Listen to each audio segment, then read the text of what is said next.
জাতীয় নির্বাচনের প্রাক্কালে বাংলাদেশের রাজনীতিতে এখন উত্তেজনার পারদ চড়ছে তুঙ্গে। এক জটিল সমীকরণ আর হিসাব নিকাশের ঘূর্ণাবর্তে নিমজ্জিত পুরো দেশ। বিগত 17টি বছর কেটে গেছে নানা বিতর্কিত ভোটের ছায়াতলে, কখনো বিনা ভোট, কখনো রাতের ভোট, আবার কখনো ট্রাম্প ভোট বা কারচুপির কলঙ্ক নিয়ে। সেই অন্ধকার অধ্যায় পেরিয়ে জাতি আজ উন্মুখ হয়ে আছে একটি স্বচ্ছ, অবাধ ও সুষ্ঠু ভোটের প্রত্যাশায়। এবারের নির্বাচন কেবল একটি ক্ষমতার পালাবদল নয়, এটি যেন বাংলাদেশের গণতান্ত্রিক অভিযাত্রার এক নতুন মাইলফলক। অন্তত 5 কোটি তরুণ ভোটার এবার জীবনের প্রথম ভোট দিতে প্রস্তুত, যা মোট ভোটের প্রায় 40%। এই বিশাল সংখ্যক নতুন ভোটারের অংশগ্রহণে বলে দিচ্ছে ক্ষমতার মসনদে কোন দল আসীন হবে তা নিয়ে জল্পনা কল্পনার যেন শেষ নেই। বাংলাদেশের ভোটের ইতিহাসে বরাবরই এক রহস্যময় চিত্রপট, যেখানে ভবিষ্যৎবাণী করা যেন এক অসম্ভব খেলা। এর প্রতিটি অধ্যায়ই অপ্রত্যাশিত বাঁকে মোড় নিয়েছে, যা বিশ্লেষকদেরও ফেলে দিয়েছে বিস্ময়ের ঘোড়াটোপে। গণতান্ত্রিক ধারার উত্তরণের সূচনা সংলগ্ন 1971 সালের পর অনুষ্ঠিত প্রথম সাধারণ নির্বাচন। সেই নির্বাচনে আওয়ামী লীগ নিজেদের নিশ্চিত বিজয় ধরে নিয়েছিল, যা ছিল তৎকালীন রাজনৈতিক প্রেক্ষাপটে অনেকটাই স্বাভাবিক। কিন্তু ইতিহাসের চাকা ঘুরছিল ভিন্ন দিকে। অপ্রত্যাশিতভাবে জয়লাভ করছিল বিএনপি ও জামায়াত জোট। এরপর 1996 সালের নির্বাচনে দেখা গিয়েছিল আরও একটি নাটকীয় পরিবর্তন। বিএনপি ভোট যুদ্ধে জয়লাভ করলেও ক্ষমতার মসনদে বেশি দিন টিকে থাকতে পারেনি। এক অভূতপূর্ব রাজনৈতিক পট পরিবর্তনের মধ্যে দিয়ে বিনা ভোটের পরিস্থিতি কাটিয়ে একটি সুষ্ঠু ও গ্রহণযোগ্য নির্বাচনের মাধ্যমে ক্ষমতায় এসেছিল আওয়ামী লীগ, যেখানে তাদের পাশে ছিল জামায়াত। কিন্তু এই স্থিতিশীলতাও ছিল ক্ষণস্থায়ী। 2001 সালের নির্বাচনে আবারও দৃশ্যপটে আসে বিএনপি জামায়াত জোট। এবার তারা এতটাই সংখ্যালঘিষ্ঠতা অর্জন করে যে অনেকেই ধরে নিয়েছিলেন আওয়ামী লীগের রাজনৈতিক ভবিষ্যৎ বুঝি অন্ধকারাচ্ছন্ন। বাংলাদেশের ক্ষমতার অলিন্দনে তাদের আর কখনোই প্রত্যাবর্তন সম্ভব হবে না। তবে ইতিহাসের পুনরাবৃত্তি ঘটছিল এক ভিন্ন মোড়কে। 2008 সালে ঘটেছিল সম্পূর্ণ উল্টো ঘটনা, যা সবাইকে হতবাক করে দিয়েছিল। সেই ফলাফল প্রমাণ করেছিল বাংলাদেশের রাজনীতিতে কোনো ভবিষ্যৎবাণী চূড়ান্ত নয়। প্রতিটি মুহূর্তই ধারণা করে অসীম সম্ভাবনা আর অপ্রত্যাশিত পরিবর্তনের বীজ। ঠিক এমন এক টানটান উত্তেজনার পরিস্থিতিতে যখন বিগত দিনের ইতিহাস সাক্ষ্য দিচ্ছে চরম অনিশ্চয়তার, তখন জনমনে জন্ম নিয়েছে একটি নিরপেক্ষ এবং বিশ্বাসযোগ্য জরিপের প্রতি অদম্য আগ্রহ। অতীতেও বহু জরিপ হয়েছে, যেখানে ক্ষমতার মূল দৌড়ে বিএনপি এবং জামায়াতের মধ্যে প্রায়শই দেখা গেছে হাড্ডাহাড্ডি লড়াইয়ের চিত্র, যা শেষ মুহূর্ত পর্যন্ত ধরে রেখেছিল চরম সাসপেন্স। তবে এবার ইনোভেশন নামের একটি লন্ডন ভিত্তিক বিদেশি সংস্থা যে জরিপটি চালিয়েছে, তা থেকে উঠে এসেছে এমন কিছু তথ্য যা রীতিমতো পিলে চমকানোর মতো। এটি কেবল পরিসংখ্যানের শুষ্ক উপস্থাপনা নয়, বরং এক রাজনৈতিক ভূকম্পনের পূর্বাভাস। বেসরকারি সংস্থা ব্রেন এবং ভয়েস ফর রিফর্ম এর সহযোগিতায় পরিচালিত এই বিস্তৃত জরিপে অন্তত 20টি ভিন্ন ভিন্ন আঙ্গিক থেকে জনগণের মতামত সংগ্রহ করা হয়েছে।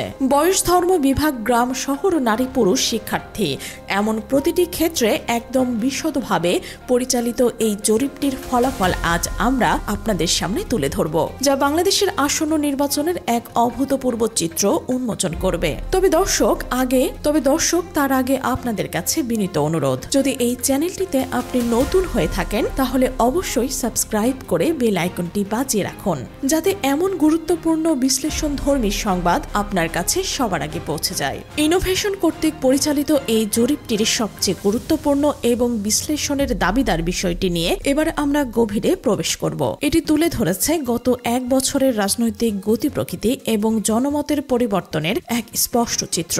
বিশেষত 2024 সালের 5 আগস্টের পর থেকে 2025 সাল পর্যন্ত এই 1 বছরের সময়কালে কোন রাজনৈতিক দলের প্রতি সাধারণ মানুষ কতটা সন্তুষ্ট এবং কতটা অসন্তুষ্ট তারই একটি প্রামাণ্য চিত্র তুলে ধরা হয়েছে এই সমীক্ষায়। যদিও জরিপটিতে অসংখ্য প্যারামিটার ব্যবহার করা হয়েছে, আমরা মূলত একেবারে অসন্তুষ্ট এবং শতভাগ সন্তুষ্ট এই 2 প্রধান বিষয় নিয়ে আলোচনা সীমাবদ্ধ রাখব, যা রাজনৈতিক দলগুলোর প্রতি জনমনের মেরুকরণকে সুস্পষ্টভাবে তুলে ধরে। প্রাথমিকভাবে জরিপকারীরা তাদের আলোচনায় রেখেছে বাংলাদেশ জাতীয়তাবাদী দল বিএনপিকে। যেহেতু বিএনপি নিজেদেরকে দেশের অন্যতম বৃহৎ রাজনৈতিক দল এবং ভবিষ্যতের সম্ভাব্য সরকারি দল হিসেবে দাবি করে এবং এটি তাদের রাজনৈতিক অধিকারও বটে। তাই তাদের প্রতিটি জনমতের বিশ্লেষণ অত্যন্ত জরুরি। দেখা যাচ্ছে ভবিষ্যৎ সরকারি দল হিসেবে বিবেচিত বিএনপির প্রতি একেবারেই অসন্তুষ্ট।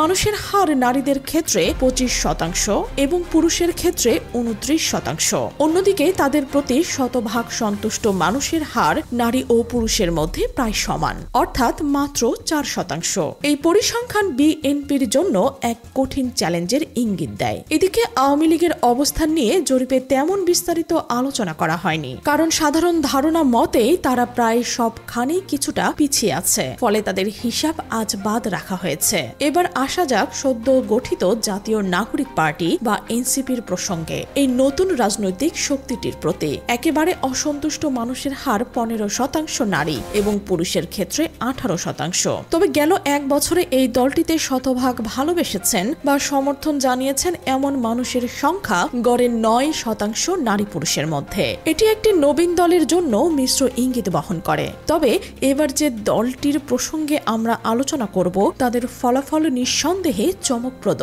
এবং কিছুটা অপ্রত্যাশিতও বটে। আমরা কথা বলছি ব্যাকবেঞ্চে রাখা দল জামায়াতে ইসলামীর ক্ষেত্রে।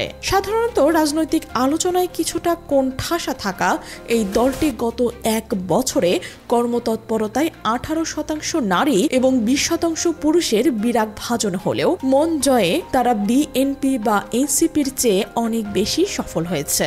নারীদের মধ্যে 13% এবং পুরুষদের মধ্যে 14% মানুষ তাদের গেল এক বছরের পারফরমেন্সে খুবই খুশি বা শতভাগ খুশি এই ক্যাটাগরিতে নিজেদের অবস্থান জানিয়েছেন।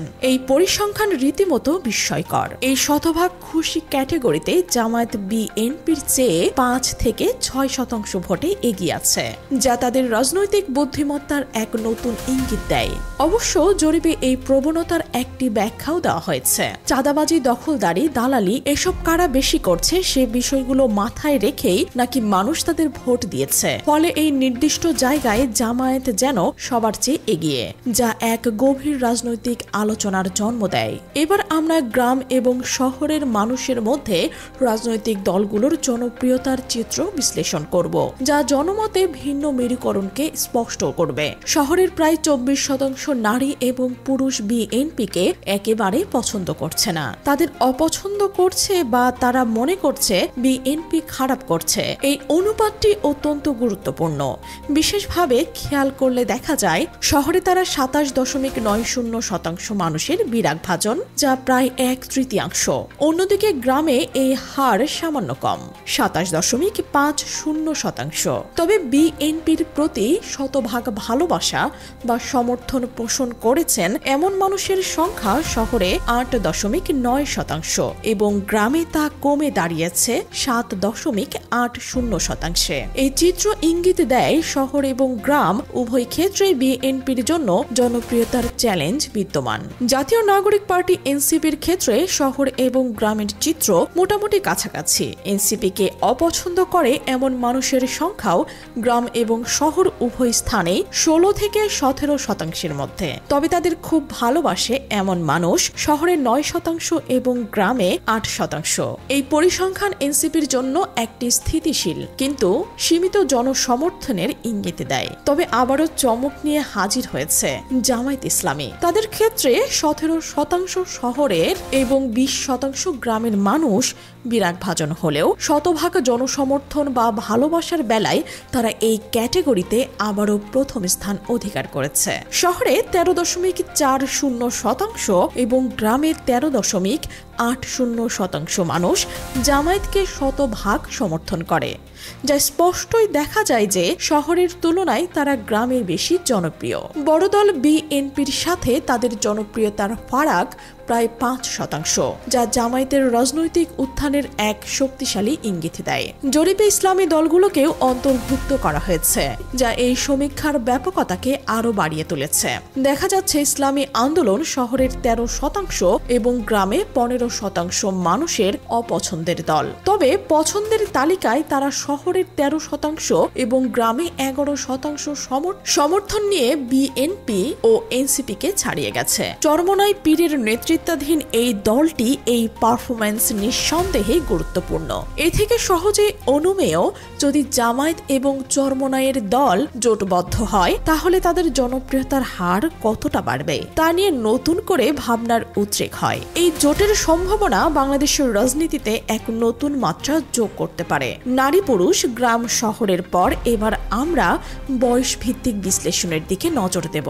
ইনোভেশন জরিপে 4টি প্রধান জেনারেশনের কথা বলা হয়েছে: জেন জি, মিলেনিয়াস, জেন এক্স এবং বুমার। এদের মধ্যে জেন জি এবং মিলেনিয়ালসরা মূলত তরুণ প্রজন্মের অন্তর্ভুক্ত, যাদের বয়স সাধারণত 18 থেকে 35-এর মধ্যে। এরপর রয়েছে জেন এক্স, যারা মূলত যুবক, এবং বুমাররা হলো 50 বছরের বেশি বয়সী প্রবীণ ভোটাররা। বিএনপির প্রতি এই 4 জেনারেশনের মধ্যে জেন জি, মিলেনিয়ালস এবং বুমার এই 3টি জেনারেশনের অসন্তুষ্টির হার গড়ে 27%। কিন্তু জেন এক্স অর্থাৎ যুবকরা সবচেয়ে বেশি অপছন্দ করে বিএনপিকে। তাদের অসন্তুষ্টির হার 28%।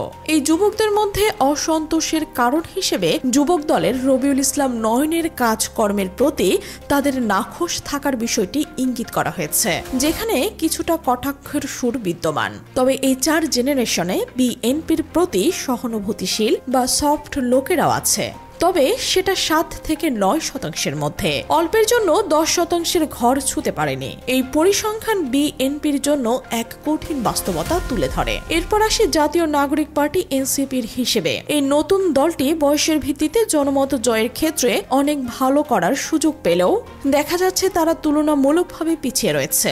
গড়ে প্রায় 17% জেন জি, মিলেনিয়ালস এবং জেন এক্স বুমাররা তাদের অপছন্দ করে। অপরদিকে তাদের পছন্দ করে এমন মানুষের সংখ্যা গড়ে 8 থেকে 9%, অর্থাৎ বিএনপির কাছাকাছি। এটি এনসিপির জন্য একটি চ্যালেঞ্জিং পরিস্থিতি। তবে আবারও জনমত জরিপের আলোয় চমক দেখিয়েছে জামায়াত। তাদের ক্ষেত্রে অপছন্দের তালিকাটা ছোট নয়।